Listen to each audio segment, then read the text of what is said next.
one-stop place for all football previews.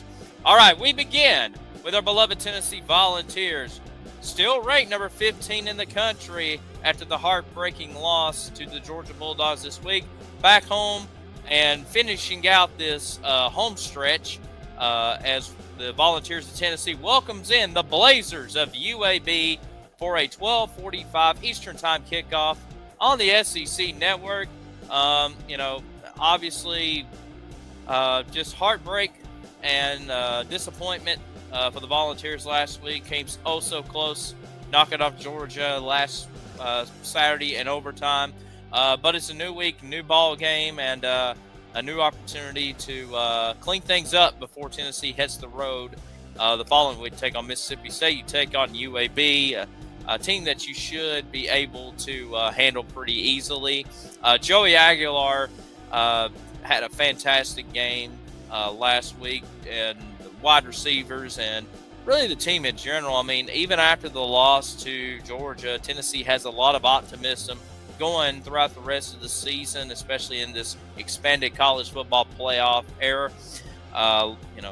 Who knew? We didn't know back in the beginning of the season Tennessee was in a contention to make the playoffs. Now, granted, we still got a lot of football to go, but you have to like Tennessee's chances. For UAB and Trent Dilfer, the head coach, Jalen Kettner, the quarterback, just a tough challenge for a Tennessee team coming off a loss, and we'll see what happens this week as the Blazers and the Vols meet in Neyland. All right, let's go across the SEC this week.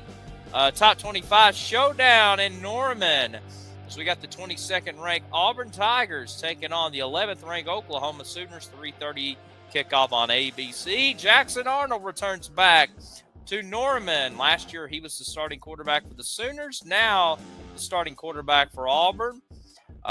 Meanwhile, for Oklahoma, obviously they got a very talented quarterback that they picked up out of the transfer portal in John Mateer.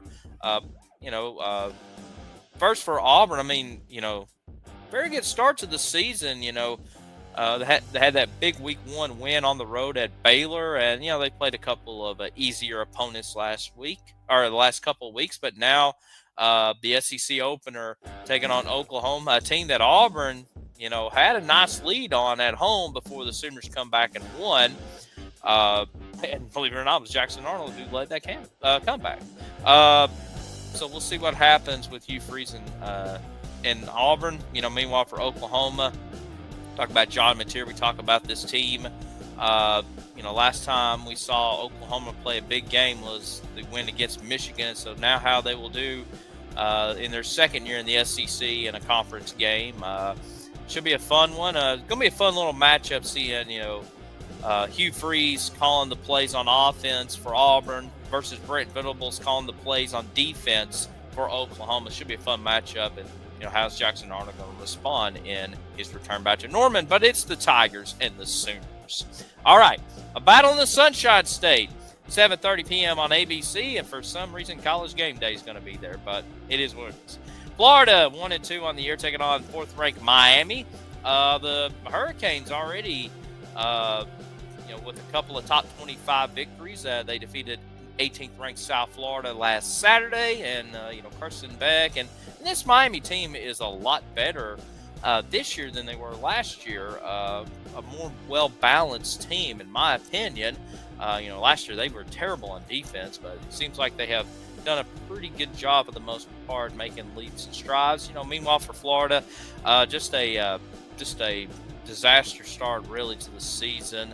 Although they put up a better fight against LSU than they did against South Florida, but DJ Lagway, just a rough night for him.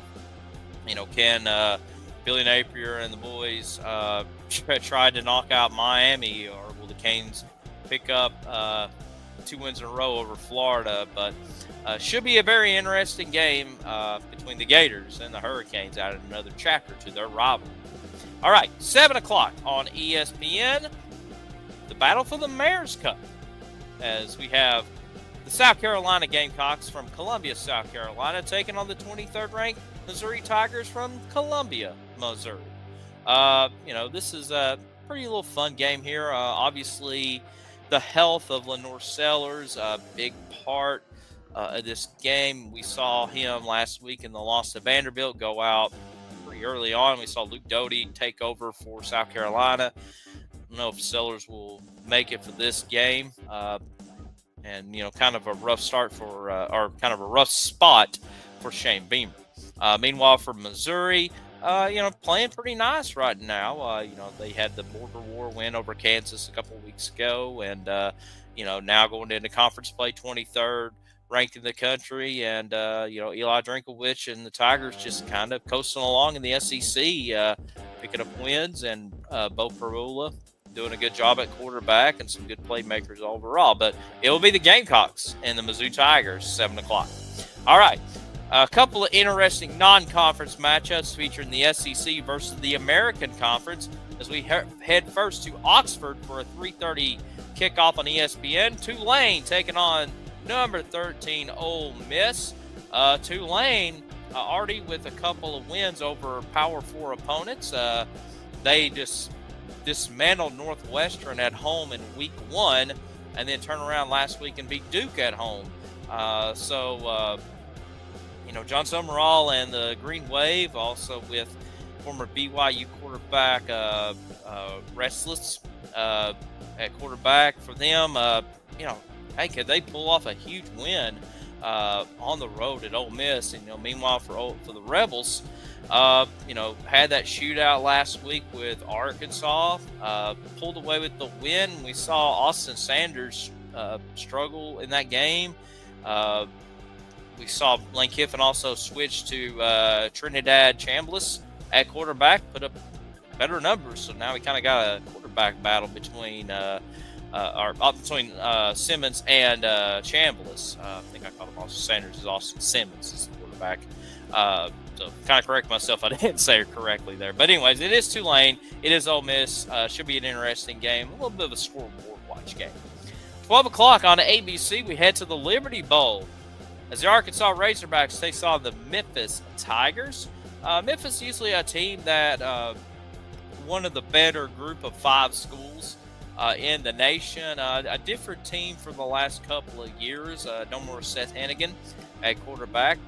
They end up picking up the quarterback from Nevada, and they've switched to more of a running team, and should be very interesting to see how they do there, but still a pretty dangerous school for the most part as far as one of the group of 5s go.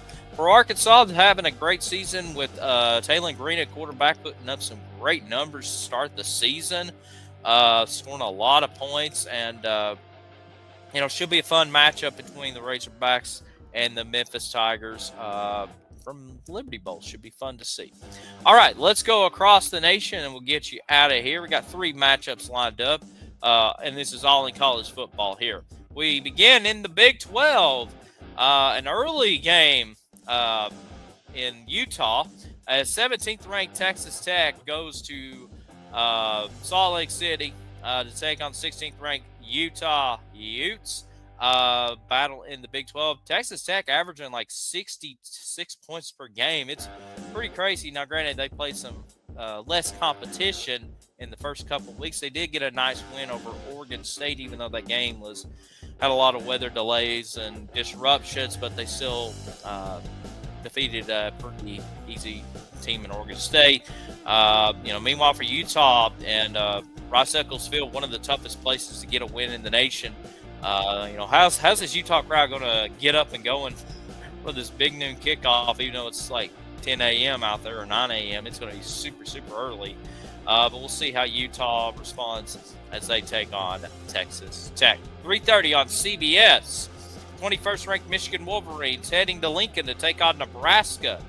For Michigan, we saw the Wolverines, last time against Oklahoma didn't come away the loss in that one, but then last week defeated Central Michigan pretty easily.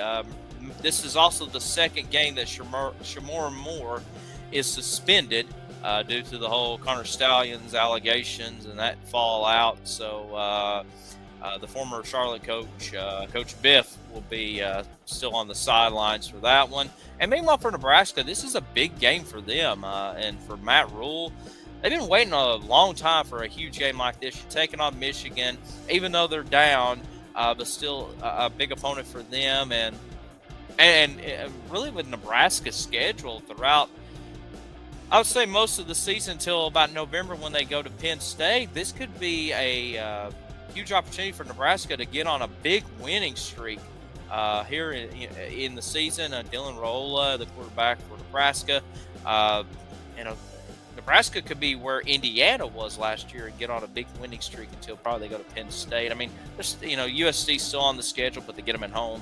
But their toughest game the rest of the year is at Penn State. So we'll see what happens between the Wolverines and the Cornhuskers. And then finally, 7:30 on NBC. Probably where game day really should have went to, but whatever. Ninth-ranked Illinois at number 19 Indiana, 7:30 on NBC. The Illini in the top 10, even though they hadn't really played anybody, but now they open Big Ten play on the road at Indiana, last year's college football Cinderella team. But Luke Altmaier still the quarterback for Illinois, and Brett Bielema, former Arkansas coach, got this team playing well. For Indiana, Fernando Mendoza, former Cal quarterback, now at Indiana. Looking to continue in their winning ways. They haven't played anybody important. All picking up wins. Although that Old Dominion win now is looking really good after dismantling Virginia Tech last week. But we'll see what happens in this one between the Illini and the Hoosiers. That's going to wrap it up for Tailgate Thursday. We hope you enjoy the football action. We'll be right back here next week to preview another week of gridiron action. This is David Morrison from Boston.